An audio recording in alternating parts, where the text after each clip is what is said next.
जय श्री राम। जब कोई अहंकारी राजा किसी संत का अपमान करता है तो उसका पूरा साम्राज्य भस्म हो जाता है।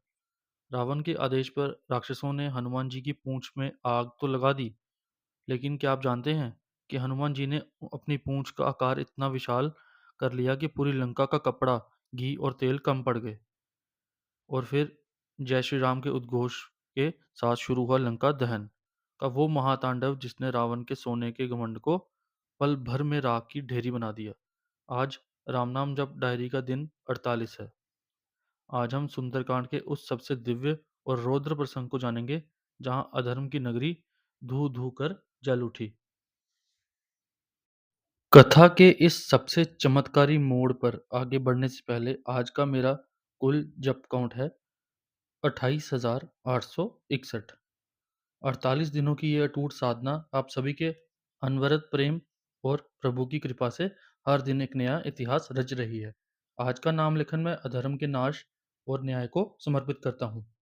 यह प्रसंग हमें सिखाता है कि पाप का घड़ा चाहे कितना भी आलीशान क्यों ना हो, जब ईश्वर का न्याय होता है तो उसे नष्ट होने में पल भर का समय भी नहीं लगता। कमेंट में अपना आज का काउंट या जय बजरंगबली लिखकर लंका दहन के इस महान्याय से जरूर जुड़ें। जैसे ही राक्षसों ने हनुमान जी की पूंछ में आग लगाई, पवन पुत्र ने तुरंत अपना रूप बहुत छोटा कर लिया और बंधनों से मुक्त होकर एक ऊंचे महल की अटारी पर जा चढ़े। वहां उन्होंने फिर से अपना विशाल रूप धारण किया और अपनी जलती हुई पूंछ को हवा में लहराया। हनुमान जी ने अट्टहास करते हुए एक महल से दूसरे महल कूदना शुरू कर दिया। सोने की लंका धू धू कर जलने लगी। हरि प्रेरित ते ही अवश्य चले, मरुत 49। साक्षात 49 पवनदेव चलने लगे, जिससे आग की लपटें आकाश को छूने लगी। लंका में हाहाकार मच गया। राक्षस अपनी जान बचाकर भागने लगे। हनुमान जी ने रावण के आलीशान राज दरबार से लेकर मेघनाथ और कुंभकर्ण के महलों तक पूरी लंका को स्वाहा कर दिया। लेकिन इस महाविनाश के बीच भी एक चमत्कार हुआ।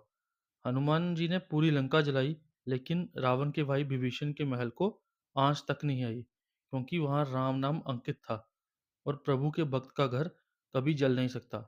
पूरी लंका को भस्म करने के बाद हनुमान जी ने समुद्र में जाकर अपनी पूंछ की अग्नि को शांत किया और माता सीता से विदा लेने के लिए पुनः अशोक वाटिका की ओर बढ़े।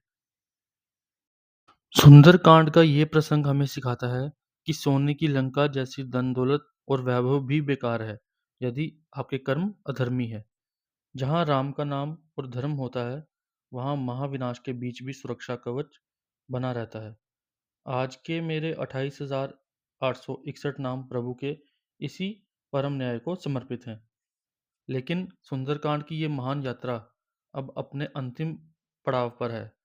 लंका को भस्म करने के बाद हनुमान जी माता सीता से विदा लेकर चूड़ामणि लेकर वापस समुद्र पार अपनी वानर सेना के पास लौटेंगे। क्या होगा जब प्रभु राम अपने प्रिय दूत के मुख से माता सीता का संदेश सुनेंगे? कैसे प्रभु के आंसू हनुमान जी के चरणों को धोएंगे? जानने के लिए मिलते हैं डे 49 भाग 30 में। चैनल को सब्सक्राइब करना ना भूलें। जय श्री राम।